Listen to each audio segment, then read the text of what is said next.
Hey everyone, welcome to West Coast Wednesdays. My name is Justin Anchetta with Soul Graffiti Studios and SF Garnish Music Production. We're here every Wednesday from 11 a.m. to 12 p.m.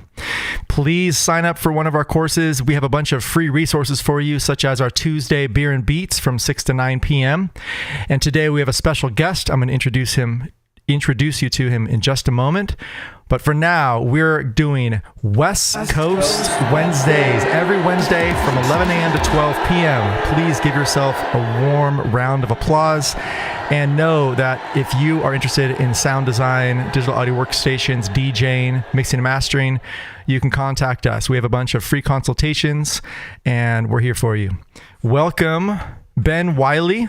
He's our DJ and Ableton teacher extraordinaire at Soul Graffiti Studios and SF Garnish. How you doing, man? I'm doing great. Thanks for having me, Justin. Cool. It's been a while. Me trying to get you on the show, and we have you. So grateful to have you here and pick your brain. Today, we're going to be talking about DJing, different gear, hardware, software, and just tips of building sets and track choices. Just kind of picking your brain around your professional opinion about everything. All right. Yeah.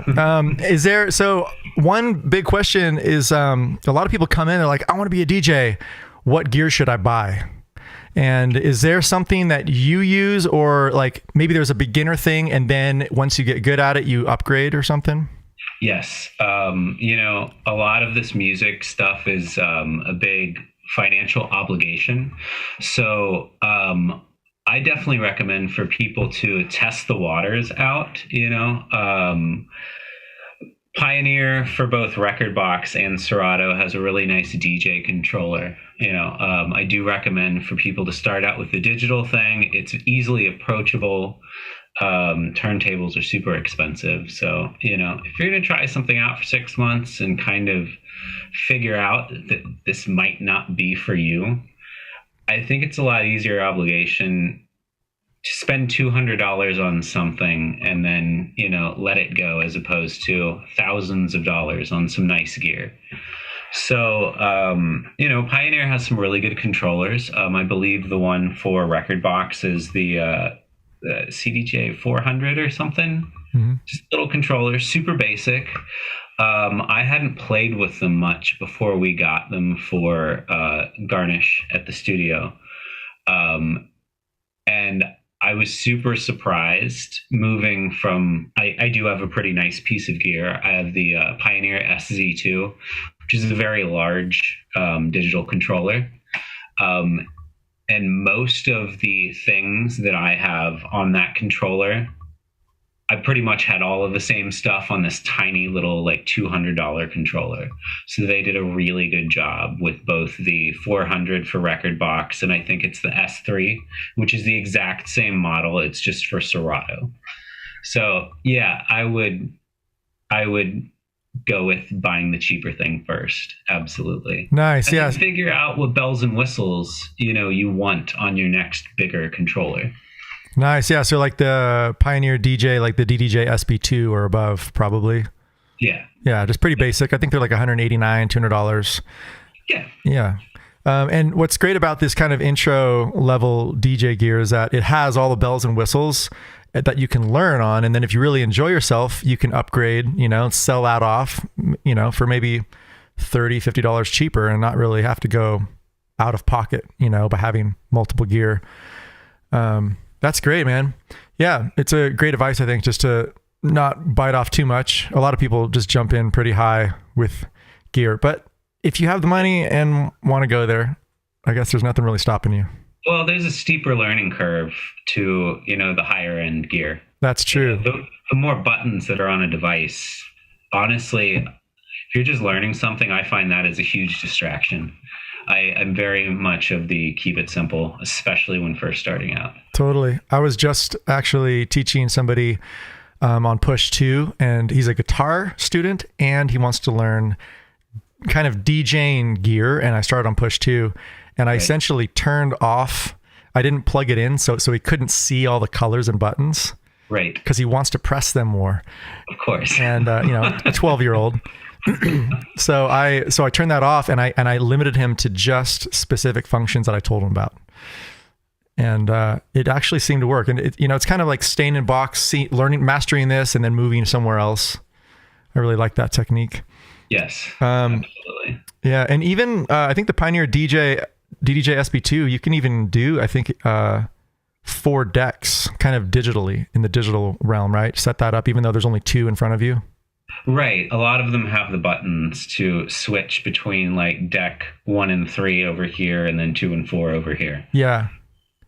As if 2 decks weren't enough to begin with. Yeah. That's more of an advanced technique anyway, too, probably. Yeah, I'll be honest with you. Like, even with my bigger controller, I'm usually only using 2 channels. That's plenty. Yeah. Maybe a third if I want to have like something for scratching ready to go, so I can still stay on both decks and switch one over and then have something ready to scratch. Nice. Yeah. Cool, man. And then I guess stylistically, obviously everybody has their own style that they want to go for, like, house music, or maybe it's a back chill styles of DJing. Have you had any trouble teaching a class where somebody has really contrasting styles, or is the techniques, similar enough? I find that the basics of teaching somebody to DJ, regardless of the genre, it doesn't matter. The concepts are all the same. DJing is about matching BPMs, that's like the number one thing. So as long as you're playing music that is roughly around the same BPM, it doesn't matter what genre it is. Although I always tell people, don't ever try to DJ freeform jazz, because you're going to have a bad time with that. Yeah, things to a BPM, right? Like, mapped out. 4/4. Yeah. Time signature. That's helpful. Yes. Yeah. Don't try too much craziness. I guess. Right. Have you ever tried to kind of beat sync a free form jazz and put that into a 4/4 form? Maybe like cut something into a loop, so you can hear a definitive loop in it. Yeah. And then maybe trying to layer that over it. But like, if you get 2 beats, like drums specifically, that are too different from each other, it starts to sound like what we call a train wreck, literally. Loses groove, or maybe worse.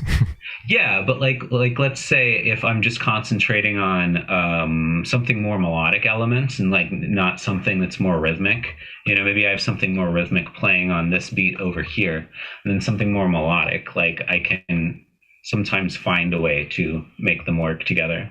Mm-hmm. Or if something is in an odd time signature, sometimes you can find a way to get it to still blend in well, Nice. Yeah, I actually really love like having a 4/4 form and then being able to have some type of 7 looping over it. So every 7 measures or something, it hits a 1 together finally.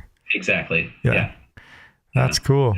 I might not do that with something in 7s, but like 6s, 7s get complicated. They can kind of be the hodgepodge train wreck possibility.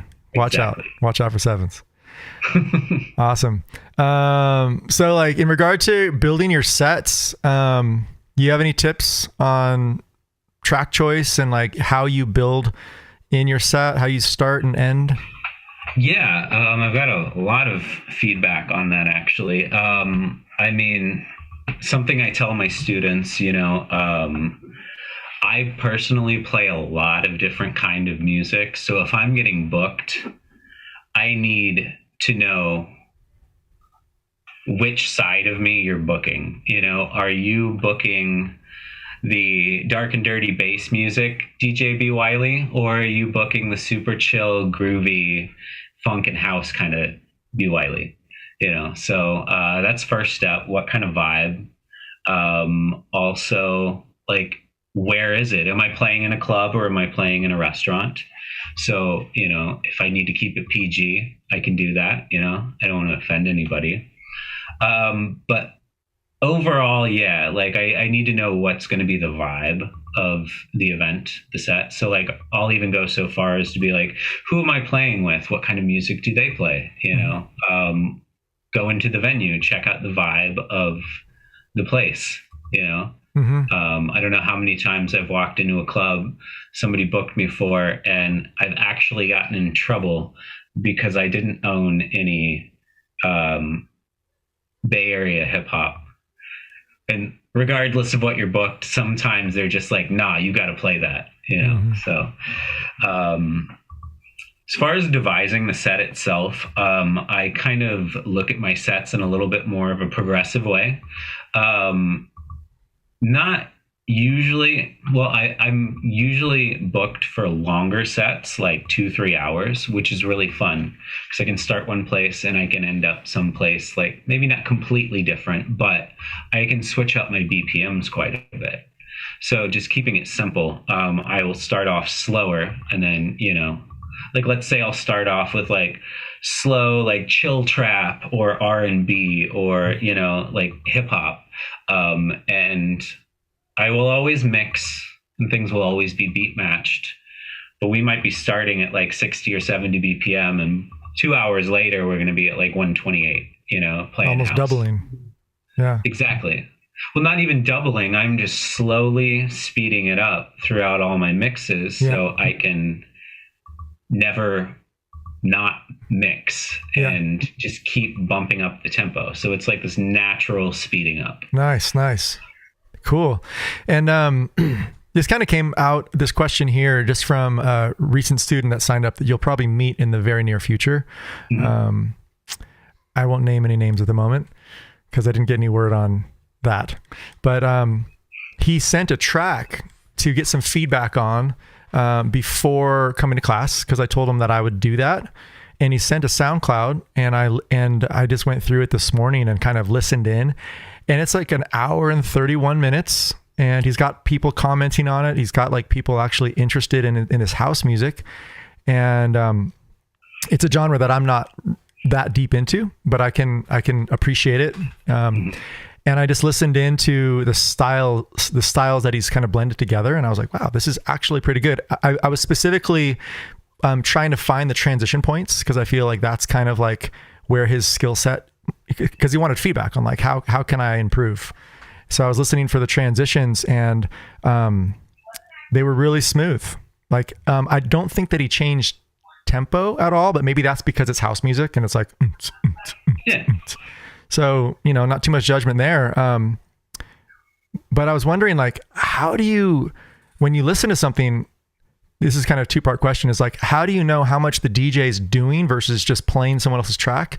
Or how much do you personally want to do? Does it change? Does it fluctuate? Like sometimes you just play a track as is, or sometimes you specifically add, like, what do you add?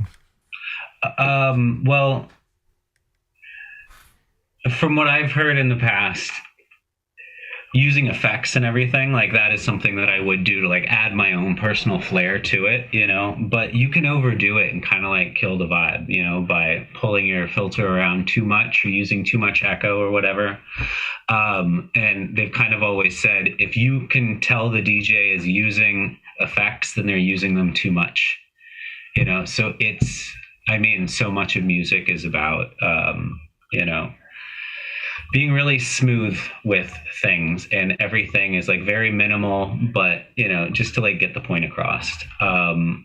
Often I won't use a ton of effects because these tracks stand out so much on their own. I don't want to deviate from that too much, and as far as mixing, it's kind of like taking parts of songs and like making them both accentuate each other, which is really fun to do. Totally. I won't go overboard with effects usually, So it's mostly like kind of picking out the song and finding out which song do you match the other tempo, and then where do you ramp it up to kind of slowly build up your sound maybe, or? Yeah.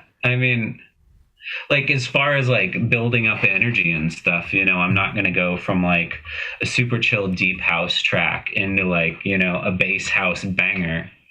But there are tracks in the middle to where we can link the two, it's a slow building of energy. Yeah. And not just very abrupt. Nice. So it's really kind of like not only training your hand to like do the knobs as you want them, but your ear, it sounds like you're really training your ear and your workflow of like what do I actually want to connect these to? Yeah, I feel like it's 90% your ear, because like it's not just, yeah, I listen to a bunch of music and I'm like, okay, I really enjoy this music right here. I'd love to throw it in a DJ set. But then you start to hear this and you're like, I know another track that I think that these two will line up. Then we get into like harmonic mixing, which is really nice. If you want things to be harmonically pleasing as far as your mixes go, then we have another set of data on the screen to look at. This is the Camelot Wheel, which is, I'm surely you're familiar with the circle of fifths. Mm-hmm. The Camelot Wheel is the circle of fifths. It's just given a numeric number to help you know what keys will mix better together instead of memorizing, a fifth away from C is G, Mm-hmm. C isn't like 1, but 1 to 2 would be C to G. So you would know that those are good mixes. Totally. It's like your root, right, to the fifth, and it's like a 1-5 or something. Mm-hmm. So Nice. there's like the different combinations of movement through like the Camelot Wheel. So, yes, you've got to match the tempos, but then you got to like keep a steady vibe of the music. And then like you want to, make sure your mixes are harmonically pleasing too. Yeah. Then you throw EQ and levels and gain and all that stuff on top of it as well. Totally. And like, how much do you want to like compress and limit stuff? Do you do that as well? I wouldn't, no, there's not usually those functions on a mixer. Okay. You do, however, need to keep your eye on your volume levels because we don't want to redline and clip. Totally. So good DJs keep a really good eye on those meters. Totally. So it doesn't crack any speakers or damage anything. Yeah, exactly. Yeah. Nice. So really, actually, I was going to ask a bunch of questions around effects and filtering, the do's and don'ts of effects. And it sounds like you kind of covered that actually, which is really cool. Are there any specific, like, don't do this with effects? I mean, I think you named one, which was like, if people know that you're doing effects, you've probably done too much. Well, that's just something like I've heard throughout, the years of doing it. Yeah, it's kind of obvious when I do a filter sweep and then, hit my echo on top of that. It's, but if I do it too much, people get sick of it and they're just like, oh, he's doing that thing again. He does it like every mix. You know what I mean? It's going to like burn people out. So all things in moderation. Yeah. That's cool. Probably styles of music might like require more or less effects too. Maybe which venue you're in. Honestly, genre-wise, there's like shorter or longer mixes. Like if I'm working with dubstep or like trap, or sometimes hip hop, because we have a lot of lyrics involved, and we never really want two lyrics going over each other because very rarely do they work well together. My mixes are a lot quicker when I'm dealing with those genres as opposed to something like, house or trance or techno, where like I could ride out a mix for like a minute and a half sometimes. Mm-hmm. Mixing stuff together. That's cool. Nice. Let's see here. Some other questions I might have for you. So you did talk about pitch and identifying the dissonance or clashing. And what do you call it instead of circle of fifths? Camelot Wheel. Camelot Wheel. So that's like a DJ term. Yeah. So this was, I forget the guy that initially made this, but there's a company called Mixed and Key. No, I'm not trying to push their products, but I do stand by them because I use it so much. It's a third-party program that I can analyze my music, and it will tell me the key to these tunes. Typically Serato and Rekordbox do analyze your music, but Mixed and Key is specifically made just to do this. So it's more accurate maybe? It is. Yeah. And after plugging in my entire library, I noticed at least 50% of my track keys changing after I rescanned them with Mixed and Key. And my mixes started sounding a lot better after it. I'm a fan. it works for me. I've seen instant results. So Very cool. So that's called Mixed in Key, you said? yes. Awesome. So that's a software that you recommend. Yeah. Whether you're even using Rekordbox or Serato, having Mixed in Key will just be more accurate. Yes. Awesome. Very cool. Yeah, I guess I learned about Rekordbox pretty recently in the past, couple of years myself. Haven't had really any experience with that. I've just used Serato. Are there any benefits to Rekordbox, you think, versus Serato? Well, I'm a Serato guy, and I think it's because Serato was first before Rekordbox. So I want to say I've been using Serato since 2007, maybe 2008. So we were using the time-coded vinyl back then. And I've kind of always been interested in like hip hop and scratching too. So from what I've seen, Serato is a lot more like tangible and friendly with that, where Rekordbox, well, if you walk into any club worldwide pretty much, the gear that you're going to be working on and looking at is most likely going to be Rekordbox format. So all these like CDJs and like higher end pieces of gear that you work with, those are all running off of the Rekordbox software. So nice. So maybe because it's newer, they're maybe kind of more up on the times of changing technologies. Yeah. Also, I've not really seen Serato have any standalone gear. What I mean by that is I can't walk in with a thumb drive with all my music on it, plug it right into something with Serato, and it's just ready to roll. That is the huge perk of walking into a club and having this other nice gear for Rekordbox. I can walk in with a thumb drive, plug it in, and I'm ready to roll, as long as I have done all the work in the Rekordbox software. Nice. Very cool, man. Great. So, I mean, in all honesty, I want to say that DJing is a little bit out of my forte of expertise. I'm more of like Ableton and musician. So I'm kind of leaning into like you and your skill set. And what's kind of cool is like my questions are coming from somebody that's like maybe getting into it.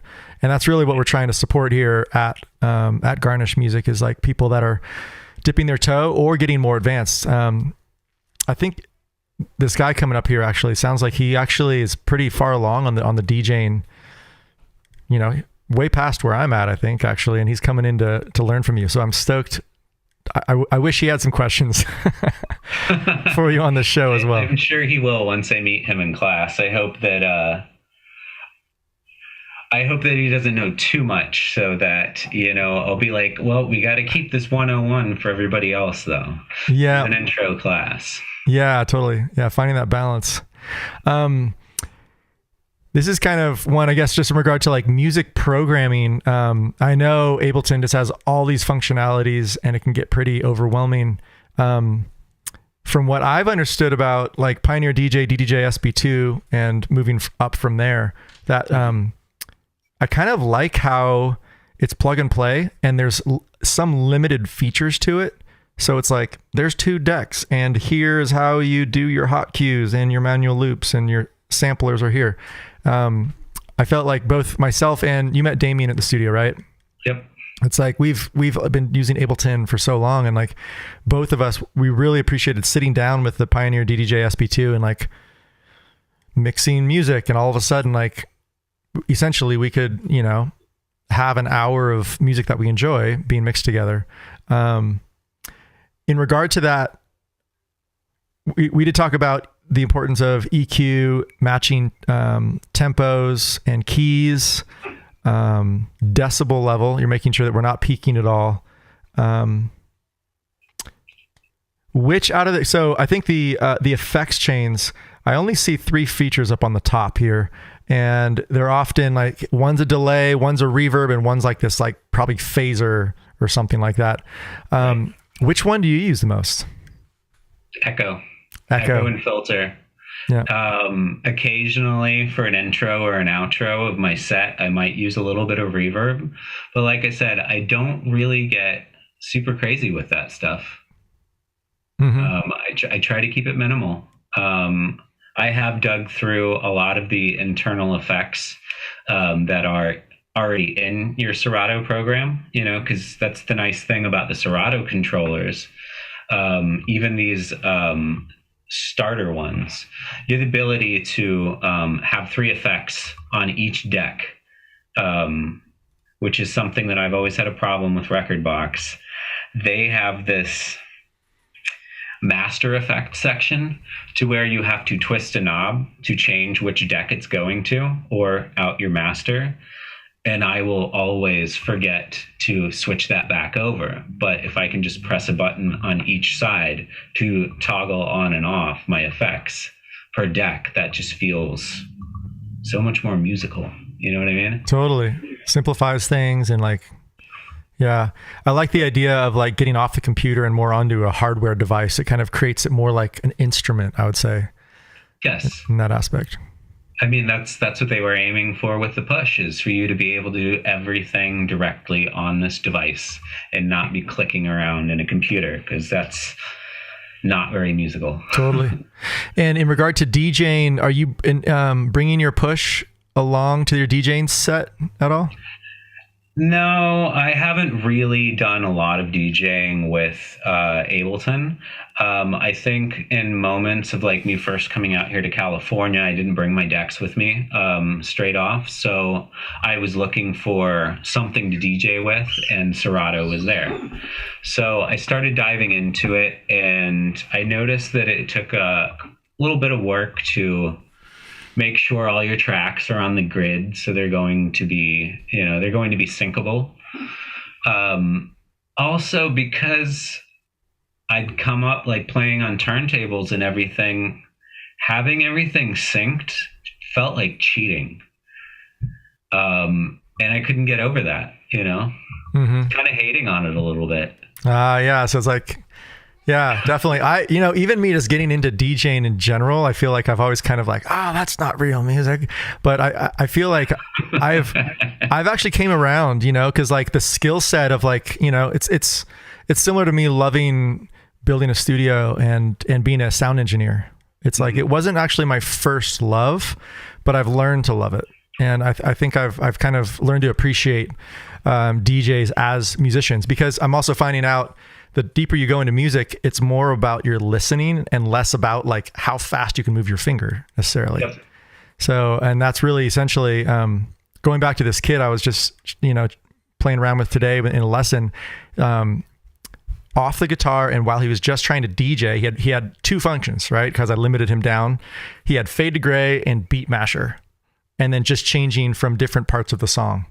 And he was killing it, man. Like he had phrasing going on. He would wait 4 bars or 8 bars. He was really kind of feeling that. And then he even like ended the song with like fading out with fade to gray. And it's like, I was like that. I was really kind of giving him that congratulations of like, you're using your ear now, while you're playing guitar, not as much. Right. Cause he was too busy being distracted by his fingers and all that. He was losing time. Right. Yeah. So I just really appreciated like seeing that literally today. I was like, wow, this is actually something that I think he actually appreciates more, and he's better at, and he's using it as an instrument, and his ears are perking up, and that's really what we're trying to do, is like inspire people to have purpose and like stay with it, and not get distracted. There's so many ways to get distracted in life. Oh my God. Flow state is pretty hard. And, when you can get into it, like, yeah, whatever you need to do to like get into flow state more often, like, yes, if that means limiting yourself on the options that you have, I mean, like if you were writing a song and you had access to every instrument ever created, like, wouldn't that kind of make things more complicated? Absolutely. It'd be cool, but it's like sound design. So much of it is just sitting here tweaking knobs to hopefully make something that sounds cool, Mm-hmm. So I feel like, yes, there's something to be said about limiting what you can do with. And honestly, like I said, with these starting controllers that we've looked at, they are not limiting. There's almost one too many features on them. Yeah, totally. Like deck 3 and 4. It's like, right.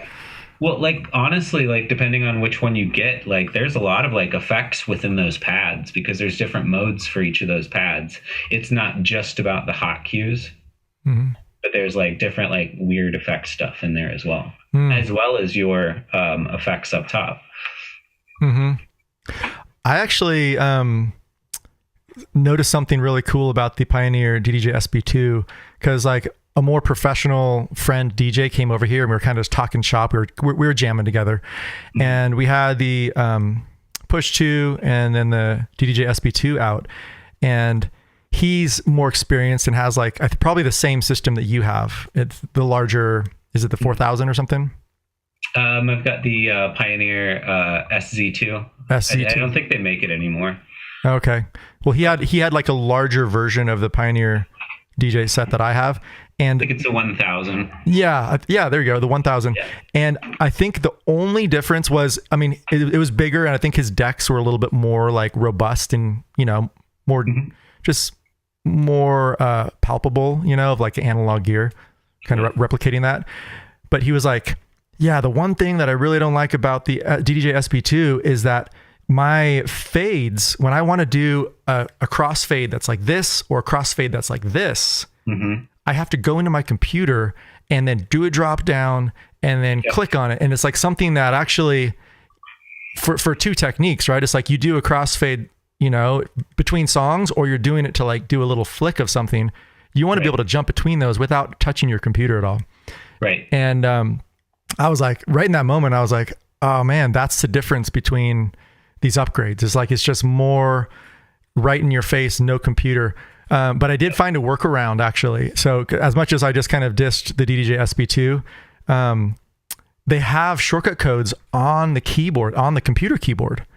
So just as long as we know those shortcut codes, that $200 device, actually, I can go, I forget which one it was, but I just pressed like K, and that would switch between those specific functions. And I was like, oh my God, I don't have to upgrade anymore. I'm just going to learn this.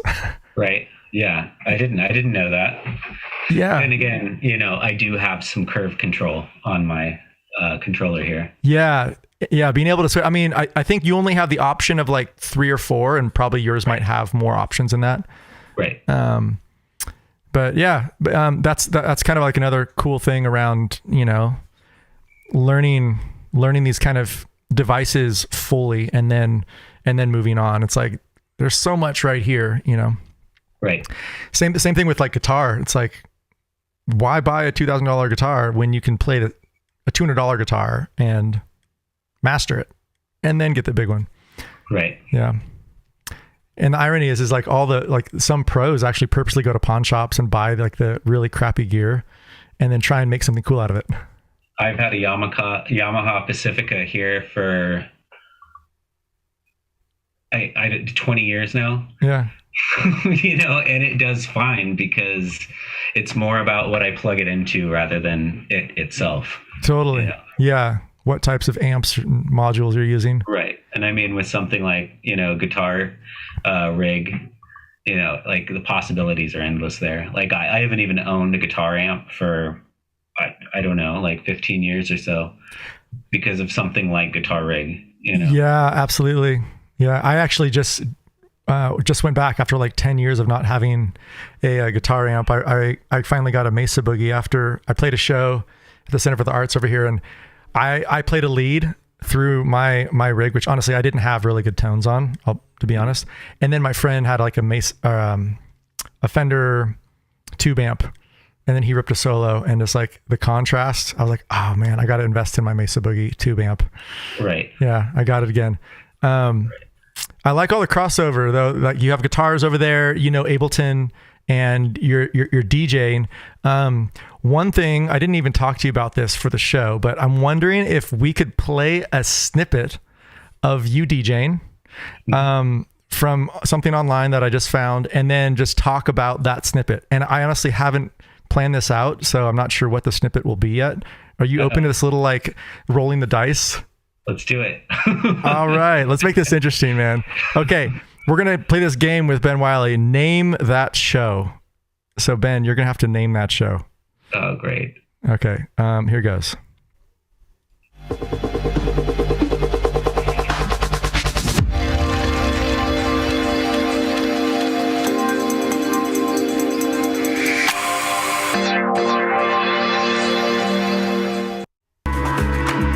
I just kind of brought it to a new location.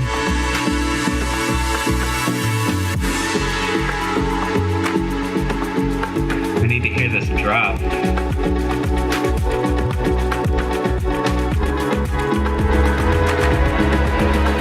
you say this is based off of a video? It's based off of video. Well, there are very few of those out there, so... Oh.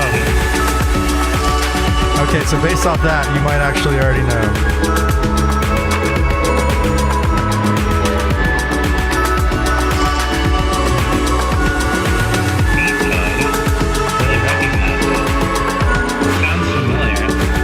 I went to the middle of the show.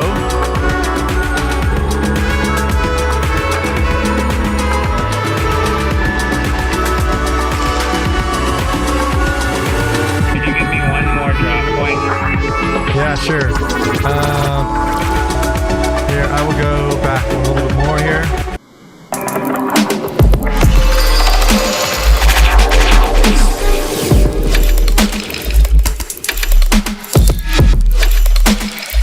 I like the low end here. I have some pretty cheap headphones, but it's coming through nicely. I think I know. Cool. I like the visuals in the show as well, dude. It looked pretty good. Was this the set I did with Pyramid? It is the set that you did with Pyramid. All right. This is November 5th, 2020. Yeah, we actually did that live in October of that year. Oh, nice. So kind of a pre. Yeah. I think it took them a while to put it out. But yeah, so what was actually so cool about that set in general was I basically reached out to a bunch of alumni that I had met through Pyramid, and I asked them for unreleased music. Oh, cool. So it was actually from the students. Yes. Awesome. Well, that's a great idea, man. Mm-hmm. Yeah. Yeah. With that said, I know that we had this conversation just before the new year around SF Garnish, and you were on the call, Kyle was on the call, and just I got really inspired after that conversation of just like how we can connect the community together, and like how can we create more of a network, not only for the school, but also for the community that's there, the teachers and the students. Mm-hmm. I think that like that combination of people making tracks and then DJs working on those tracks and manipulating those is such a great idea. It's like maybe even having like an Ableton class create, like maybe it might be like an advanced Ableton class, create a track, and then the DJ class following it, right, manipulates that track or something. And then maybe that's released or something. Well, I'll be honest, as far as like, tying together our community, you've already done a really good job with Beers and Beats, because the feedback and the amount of stoke that is coming from the people that attend those events every week is huge. Oh, that's awesome.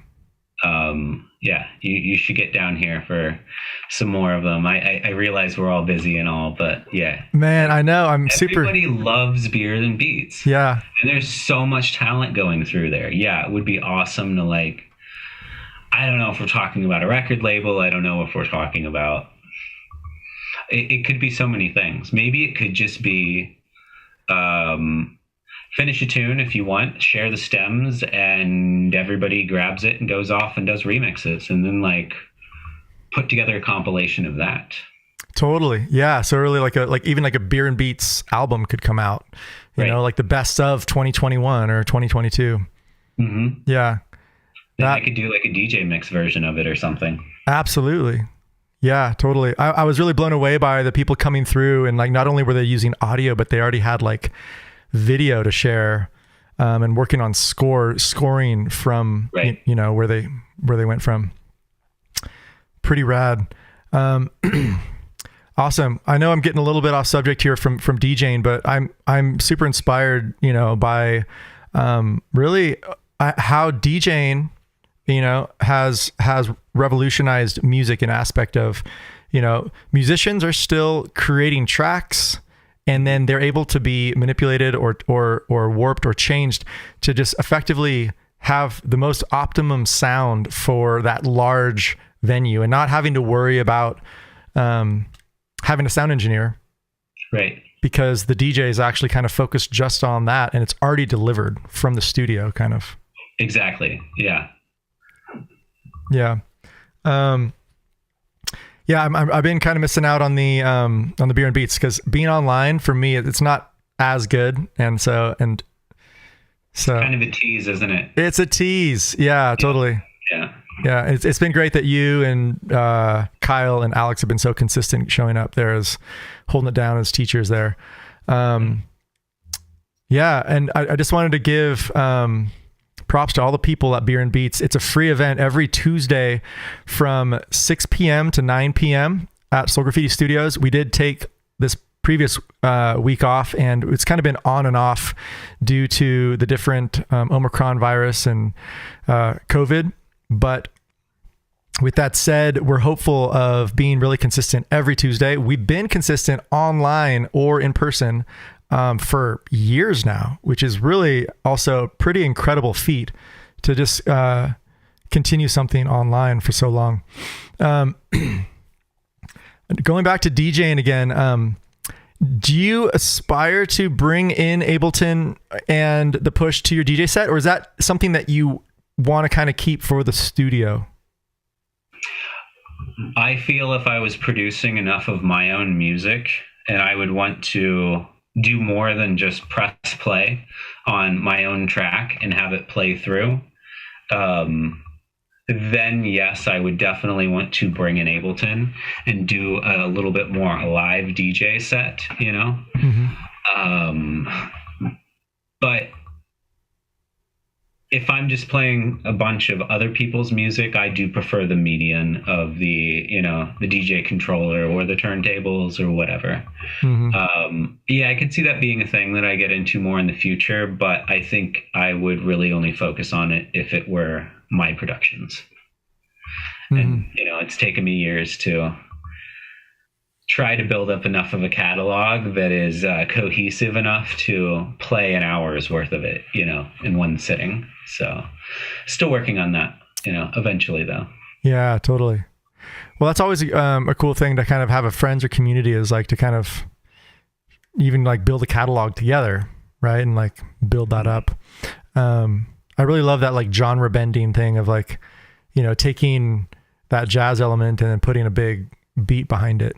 Right. Making something out of it.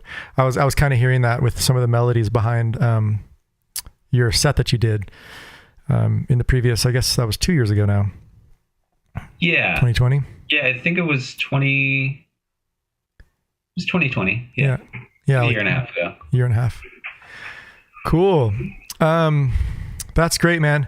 Well, I just want to let people know who we're talking to once again, which is Ben Wiley. He is teaching DJing and Ableton at SF Garnish Music Production and Soul Graffiti Studios. The DJing classes are in person, and the Ableton classes are in person for the current time, and we're hoping that we can keep that going on.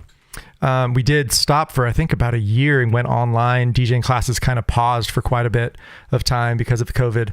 But it's been really nice to get into 2022 and kind of feel this like rejuvenation of people inspired to reach out and work on their music. And it's been great having you in our community here, Ben. We really appreciate that. Yeah. What is your main instrument? Because I see that we talked guitars a little bit. Is it guitar per se, or? Honestly, the computer production, sitting in front of a computer. I think I briefly mentioned it earlier. I'm really into sound design. I like to build sounds from scratch. So like the synthesizer, I'm a knob tweaker, Nice. Have you taught one of our sound design courses yet? For you, no. Okay. I have taught sound design before, though. We're gonna have to get you on one of those. Yeah, I've been pushing for that. It's especially for people just getting into this. It can be a intimidating subject, but I love it. I geek out on this stuff all the time. Awesome. Maybe if I wasn't such a sound design geek, I would actually finish more music. But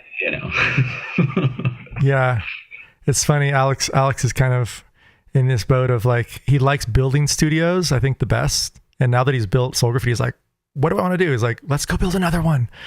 I'm like, well, wait, we have a studio. Shouldn't we like make music in it now? But what's kind of cool is he's realizing that's his passion. He likes geeking out on gear and buying it and like setting it up and people appreciating it, which is such a gift, I guess, to the whole community here, really. Absolutely. So props to Alex on that build out in the past almost decade that we've been doing. Awesome, man. I really appreciate you taking time here on the West Coast Wednesdays to talk DJing. We went through Record Box and a little bit about Pioneer. Some of the kind of a recap of what you're talking about is starting off in the DDJ SB2 or above with Serato or something simple, and then building up from there. Don't get too complex at first. No. And then kind of getting in maybe to the 1000 or your Pioneer set. What's yours called again? Mine's called the SZ2, and I believe it is discontinued, but it is essentially the controller version of what you would see if you walk into a club and you're messing with the standard DDJ 1000 and like a Nexus mixer. Oh, nice. Very cool. Yeah, so it sounds like the Pioneer DDJ 1000 is kind of like, once you've like confirmed you want to be a DJ, you like the gear, and you've like done it for a year, go for it. Yeah. Just figure out, I mean, unless you have like all this disposable income, and like start out with cheaper stuff. And then if you're really cool and you love DJing and you buy a nicer piece of gear, maybe donate that piece of gear to one of your friends that's also into DJing. Let's spread the love on this stuff. Totally. Pass it off. Great idea. I just had experience today. I was picking up some gear from my uncle, and he's not really into music, but he lives at a property that this guy has a lot of money and gear, and he took a picture of these two boxes. He's like, yeah, do you want this? And it's like rolling cases that are super nice. I thought they were like up to my waist, and I didn't actually measure because he gave me the measurements. I showed up and it was like to my head. Oh. Like 48 inches wide. Like huge gator case kind of thing. thing? Like this is like serious gear that like is for amphitheater productions. Touring. Yeah. And I couldn't say no, because once I said yes, he's like, you said yes, you got to take them out. So I have this gear at my house. If anyone wants them, I'll give you a super good deal on them. Yeah. Bizarre scenario. I just thought of that though, because like it's like trying to get gear within your means. It's like, this is obviously way out of my means, totally like not what I need right now. And I just liked kind of what you talked about initially, just like buy what's in your means, don't go overboard too much. And also a benefit too at the studio is that you can actually utilize our gear there in the class. It is nice to practice at home, but it's nice to just utilize the stuff in the class. And in on-off hours, if you can kind of meet up with a teacher, you're welcome to utilize the studio on off hours. We're super welcome we want more people there. And another benefit too for people to sign up as the Academy, the 360 full year to 2 year program, is you have access not only to our studio in North Oakland, but every studio worldwide that is the Garnish network. So there's 8 locations worldwide. It's on the website. If you just the drop down menu of which locations, I think they just opened up new ones in like Tokyo and Germany are the newest ones. So that's on my to-do list, is actually checking out other Garnish locations in the couple years to come. Have you been to the one in LA? I have not, but did you ever meet Lorenzo? He goes by Lowlight. Maybe. He came up here to teach Ableton a while back, but he's from LA, and I just sent his contact to Dave Garnish down there because he's down to teach, and might as well teach and not have to drive so far. Right. Yeah. But that's always kind of like the cool thing about this franchising, and I'm hoping that actually not only it works from the business perspective, for us and the teachers, but also for the community surrounding it. It's like, if I tried to create a network worldwide, that would be so hard. But because it's already half established and we are just one piece of the puzzle, it's like we can manage it over here. Right. Yeah. So super stoked on that, and super stoked on your expertise of being a sound design engineer and geeking out on it. Because, that's really the benefit of people coming through our doors now is the avenue you've taken. So stoked on that. Have you met Sam Ward? Is that the guy who's in New York that records? Correct. Symphonic music. Records like operas? Yeah, symphonic operas. Yes. I remember that was the day that I met you at the studio. Okay. And it's so random because he's been in New York for like a year already, and he came by that one night. And but he comes to mind because he is also such a nerd on sound design, and I just love him for that because like he can just talk circles around frequencies and bounce it, recording and bouncing music at 96 kilohertz versus 48 or the 44.1, which is like a CD quality. And I think what he's working on now is nothing below 96 because he's working with the overtones that you can't hear at like 60 to 70 kilohertz frequencies. Right. Yeah. And I'm just hoping that someday we can have that happen at our studio where we have listening sessions to these higher quality recordings DJ'd in surround sound, like maybe some Dolby surround sound. So we should talk about putting an Atmos system in there then. Atmos Dolby. We actually just had a meeting with I'm forgetting his name right now, but we just had a meeting about that. And we might do a little masterclass. If we have it, I'm going to go down there and take it myself because I want to learn more about is it 7.1.4 surround sound. So you actually have like the speakers surrounding you and the 3D. Yeah, the subwoofers, and I think even some like 4 from on top of the roof come down. It's crazy. That's not excessive at all. Yeah, and Alex is like, yes, more to build. Okay. So just as long as I don't have to pay for it. A bigger studio. Yes. Yeah. Oh man. There's a studio down the way that actually I would love to someday help take over. Is it the one across the street? No, that's Strings, and that's a dear friend, Joey Lent, and we actually are that door is open to us. We have the key there, and we can teach classes there. We just have to kind of get enough students in the door, which is why we're doing West Coast Wednesdays with you and letting people know what rad teachers we have. They can come through the doors. And if you want to meet Ben Wiley, probably want to email us first, but most likely Beer and Beats, right? 6 to 9. You might even be there. Yeah. I usually get there a little later, like 9 o'clock. Oh, okay. For the kind of post hangout. Yeah. Yeah. I've got another job I'm working. So right when I get off of that, I come straight over to Beer and Beats. Very cool, man. Yeah. That was great to hang out with you there and geek out on the pushes in the room.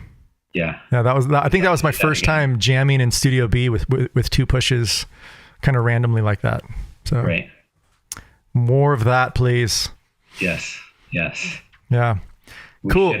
We should record some stuff too. Absolutely. Do video on that. I was just about to say, West Coast Wednesdays. So most of these shows, I'm actually on Ableton, doing mixes, or even like recording tracks live and then talking through the process of what I'm doing.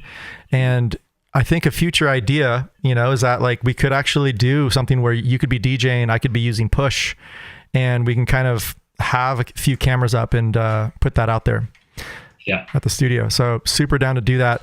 I'm not sure how long West Coast Wednesdays will be lasting, because it's just kind of my force of like putting out there in the world. And if you like the show, please like and subscribe, click like and follow it. If you want to learn more about our program, connect with us. If you have questions for Ben Wiley or any other teacher, knock on our door. Like our door is like pretty open policy. We like to have like a heads up first, just in case no one's there. We don't want to waste your time at all. But yeah, man, thank you so much for your time. I'm going to do a little outro here, and then I will say goodbye to you offline. Does that work for you? That is good. Awesome. Thank you so much. That was Ben Wiley, everyone, from Soul Graffiti Productions, Soul Graffiti Studios, and SF Garnish Music Production. We are a school in North Oakland and the Bay Area. We're the Bay Area branch franchising. And Ben Wiley is one of our esteemed teachers in DJing and Ableton and sound design when we get that course going. If you're interested in our producer program or our academy, please contact us. And our short courses are 18 to 36 hours. So pretty short commitment. People have gotten through our course, our 36-hour course, in a matter of 6 days straight, 6 hours a day. And it's been super fun to have these like summer or winter workshops like that. I've actually sat in on those myself, and it's been super knowledgeable. Once again, we're here Tuesdays, 6 to 9 p.m. for Beer and Beats in person and online. Go to meetups.com and you can sign up for that. And we look forward to seeing you here in the near future. Thank you, Ben, for joining us. Thank you, Justin. Take care, man. Take care, everyone. Be safe.